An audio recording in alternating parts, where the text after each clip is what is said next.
सभी पत्रकार भाइयों बहनों को नमस्कार। नववर्ष की आप सबको बहुत बहुत शुभकामना, बधाई। नया वर्ष नए संकल्प, नई उम्मीदों के साथ देश में लोकतांत्रिक संस्थाएं के प्रति लोगों का और विश्वास बढ़े, भरोसा बढ़े। लोकतांत्रिक संस्थाओं में चर्चा हो, संवाद हो, इसी उम्मीद के साथ आप सबसे भी अपेक्षा है कि आपका भी सकारात्मक सहयोग इन लोकतांत्रिक संस्थाओं के भागीदारी में हो। आज मैंने आप लोगों को इसलिए आमंत्रित किया है कि 28वां राष्ट्र मंडल देशों का सम्मेलन CSPOC राष्ट्रमंडल अध्यक्षों की एक संस्था है जिसका गठन 69 में कनाडा के स्पीकर की पहल पर हुआ था।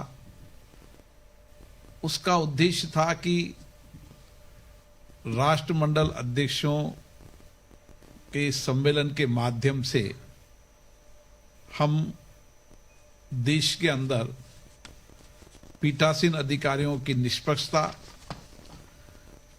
और पीठासीन अधिकारियों की भूमिका, विशेष रूप से उस समय उनका विषय वो था, और उसके बाद समय समय पर चर्चाओं में कई विषय आए। उसमें विशेष रूप से संसदीय लोकतंत्र की समझ को बढ़ाना, नवाचारों को साझा करना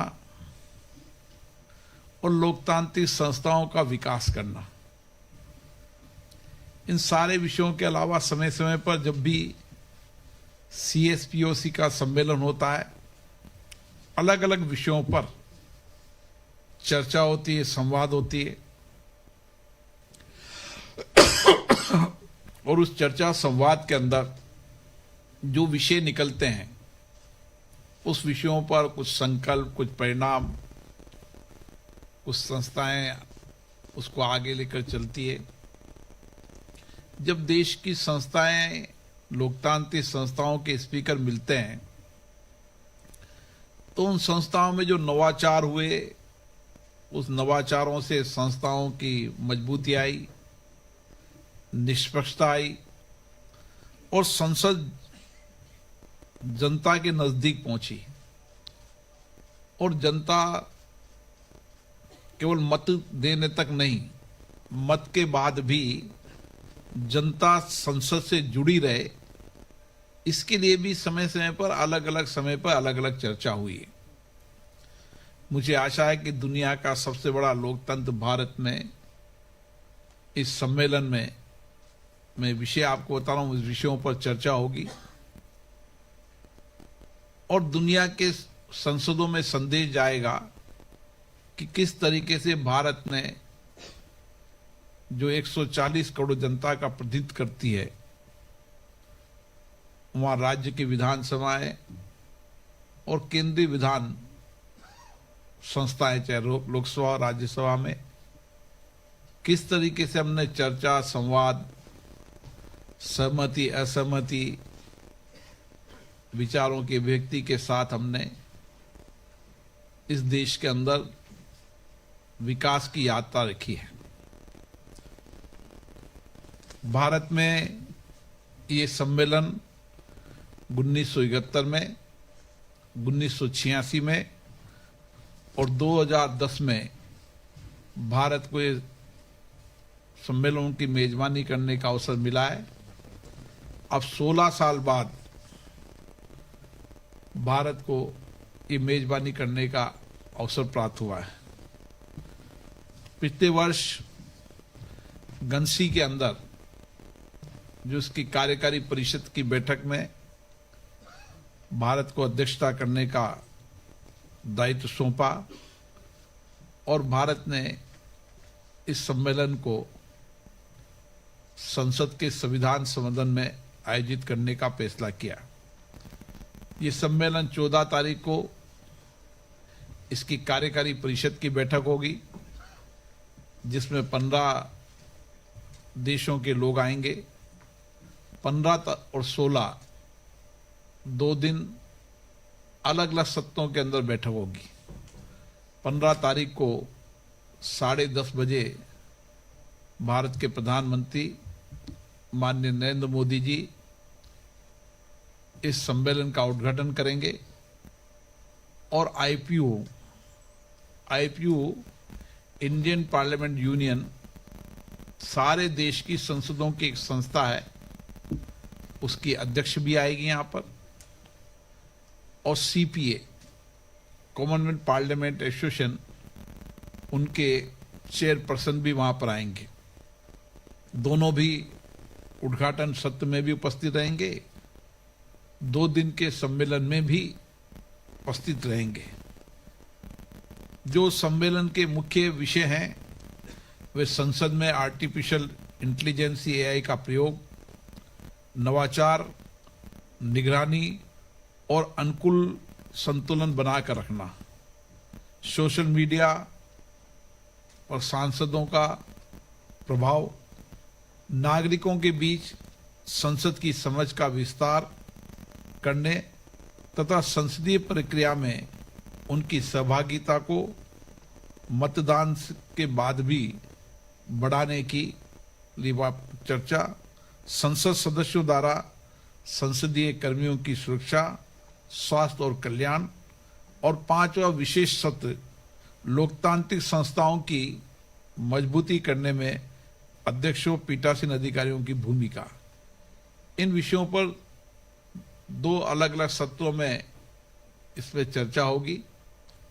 हमारे लोकसभा और राज्यसभा के पुराने जो सभा कक्ष है उनमें इन सभी अध्यक्षों को 2 अलग अलग कक्षों में बांटकर 2 दिन तक लगातार चर्चा होगी। हमने कोशिश की है कि इसमें देश के अधिकतम लोगों की भागीदारी हो, विशेष रूप से नौजवानों की भागीदारी हो, और इसके लिए अलग अलग विश्वविद्यालयों के जो पब्लिक पॉलिसी पर, लॉ पर काम कर रहे हैं वो विद्यार्थी भी दर्शक दीर्घा में रहेंगे, ताकि वह भी इस सीएसपीओ के सम्मेलन के ज्ञान का लाभ प्राप्त कर सकें। और इसका सीधा लाइव भी रहेगा, संसद टीवी पे भी रहेगा, और जो इसकी ऐप बनाई उस पर भी डायरेक्ट लाइव रहेगा, ताकि देश के अन्य लोग भी इससे जुड़ सकें।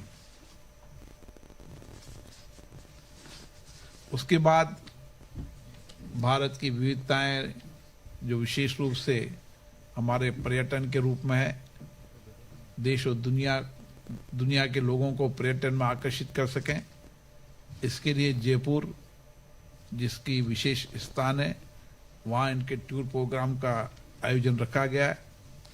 इसमें 61 स्पीकर्स इसमें उपस्थित रहेंगे और विशेष रूप से अभी तक सीएसपीओ के कॉन्फ्रेंस में सबसे ज्यादा भागीदारी भारत में रहेगी। हमने आग्रह किया है कि संसद के स्पीकर्स यहाँ पर आए और जयपुर के अलग भी अगर विविधताएं वाले अलग अलग क्षेत्र में जाना चाहते हैं तो हम उनकी व्यवस्था निश्चित रूप से करेंगे। इसमें 15 अर्धशासी स्वायत्त संसदें भी आमंत्रित करते हैं और उनको भी हमने आमंत्रित किया है, और मुझे लगता है कि अधिकतम अर्धशासी संस्थाएं भी इसमें शामिल होगी। इसके साथ हमने कुछ नई तकनीकी के हिसाब से कुछ ऐप भी डेवलप की हैं, जिस ऐप के अंदर सारा सिस्टम उनके पास रहेगा। और सारी कॉन्फ्रेंस में हमने कोई कागज का प्रयोग नहीं किया। उनके आमंत्रण से लेकर उनके आने तक सारी प्रक्रिया को हमने ऑनलाइन किया और इसीलिए इसको web based management system mobile app हमने डेवलप किया है। आपको भी ये ऐप का एक्सेस मिलेगा ताकि मीडिया के लोग जिन भी देश के स्पीकर से चर्चा करना चाहेंगे और उनकी अगर सहमति होगी तो वह सुविधा भी हम यहाँ पर उपलब्ध कराएंगे ताकि दुनिया के अन्य संसद सदस्यों से भी आपका विचार विमर्श हो सके, चर्चा हो सके। इसके साथ ही उसके अंदर सारी सुविधाएं होगी, उनके आने का, उनके जाने का, उनके ठहरने का, उनके साथ पूरी सिस्टम को, ऐप को आपको हम अलग से इंट्रो दे देंगे। और 16 तारीख को माननीय उपराष्ट्रपति जी की तरफ से दिन का भोजन भी रखा गया है, क्योंकि ये सम्मेलन की अध्यक्षता भारत को मिली है। मुझे आशा है कि यहाँ पर व्यापक विचार विमर्श होगा, अच्छी संवाद होगी, चर्चा होगी, उससे एक बेहतर परिणाम आएंगे और हम देश की संसदों को और निष्पक्षता, पारदर्शिता, जनता के जवाबदेह बना पाएंगे। और उसके साथ साथ नवाचार, जो एआई टेक्नोलॉजी का नवाचार है, वो नवाचार का उपयोग संसद को के माध्यम से देश की जनता को जुड़े। हमेशा संसद सदस्यों की भी और विशेष रूप से पार्लियामेंट की भी ये जिम्मेदारी रहती है कि वह जो कुछ भी पार्लियामेंट में होता है उसकी ज़्यादा से ज़्यादा एक्सेस जनता को रहे। जनता की सहभागिता, जनता की भागीदारी, यही लोकतंत्र की ताकत है। और इसीलिए हमने प्रयास, कई तरीके के प्रयास किए हैं जिसमें आपको परिणाम भी मिलेंगे। पहली बार 22 भाषाएं का समांतर अनुवाद भारत की संसद में हो रहा है और पिछली बार भी कई माननीय सदस्यों ने अपनी अपनी क्षेत्रीय भाषाओं में अपने अपने विचार रखे। मुझे आशा है कि इस बार की संसद के बजट सत्र में 22 भाषाओं में अलग अलग क्षेत्र के माननीय संसद सदस्य विचार रखेंगे। ये भी भारत के लोकतंत्र में एक इतिहास रहेगा कि भारत की कितनी बड़ी विविधता है, क्योंकि भाषा की विविधताएं भी हमें जोड़ती है और अलग अलग राज्यों से आने वाले जनप्रतिनिधि अपनी भाषा में जोड़ेंगे तो भारत की संस्कृति, भाषा की भाषा, जो हम कहते हैं कि अलग अलग बोली, अलग अलग भाषा, भारत की विविधता है, वो ताकत भी देश और दुनिया के लोग देखेंगे। और दुनिया के अंदर भी अभी भारत की संसदीय जहाँ 22 भाषाओं में एक साथ समानता अनुवाद है। हमारी कोशिश है कि आने वाले बजट सत्र के अगले सत्र में हम 22 भाषाओं के अंदर एआई के माध्यम से उनको सारे कागज भी, उनके जितने भी सूचनाएं हैं, अलग अलग जो समय समय पर सदन में जो पेपर्स की आवश्यकता होती है, उस दिशा की हम काम कर रहे हैं। अभी 10 भाषाओं में कर पाए, लेकिन मुझे आशा है कि जल्दी हम 22 भाषाओं के अंदर ये सारे परिपत्र भी हम 22 भाषाओं में लोगों को उपलब्ध कराते रहेंगे। इसी के साथ आप सबको बहुत शुभकामनाएं। आने वाले समय में हमारी कोशिश है कि दुनिया की संसदों से भारत का संवाद अधिक बढ़े, इसलिए हम संसद सदस्यों के फ्रेंडशिप ग्रुप बनाने की दिशा की ओर आगे बढ़ रहे हैं ताकि भारत की संसद सदस्य अन्य देशों के संसद सदस्यों के साथ आपस में मिलकर बातचीत, चर्चा कर किस तरीके से भारत के लोकतंत्र को, दुनिया के लोकतंत्र को सशक्त, मजबूत बनाया जा सकता है। और संसद सदस्य आपस में चर्चा करेंगे, संवाद करेंगे तो बेस्ट प्रैक्टिस को साझा करेंगे। हमेशा चाहे इंटरनेशनल कॉन्फ्रेंस में हमेशा ये विचार रहता है कि ज़्यादा से ज़्यादा लोगों की भागीदारी बढ़े, संस्थाओं की जिम्मेदारी बढ़े, संस्थाओं पे लोकतंत्र के प्रति लोगों का विश्वास भरोसा बढ़े, इस दिशा के अंदर भारत की संसद लगातार काम कर रही है। और हमने डिजिटल संसद के रूप में भी, जो पिछली बार मैंने बताया था कि इस बार के सारे बजट, सारे राज्यों के बजट भी आपको डिजिटल संसद पर एक प्लेटफॉर्म पर मिलेंगे। जब भी अब राज्य विधानसभा बजट सत्र में बजट जारी करेगी, वो सारे बजट आने वाले समय में आपको डिजिटल संसद में एक प्लेटफॉर्म पर आप देख सकते हैं। हमने राज्य की विधानसभाओं का है कि उनके पुराने पेपर्स को भी वो डिजिटाइजेशन कर लें। यूपी में 19, 20, 21 को जो हमारी स्पीकर कॉन्फ्रेंस में, उसमें हम और प्रयास करेंगे कि आने वाले समय में 100% सभी राज्य की विधानसभाएं डिजिटाइजेशन हो जाए, उनके पुराने रिकॉर्ड डिजिटाइजेशन हो जाए, ताकि हम डिजिटल संसद पर एक प्लेटफॉर्म पर देश की सारी विधायन संस्थाओं की कार्रवाई को एक प्लेटफॉर्म पर आप देख सकें। आप सबको बहुत धन्यवाद।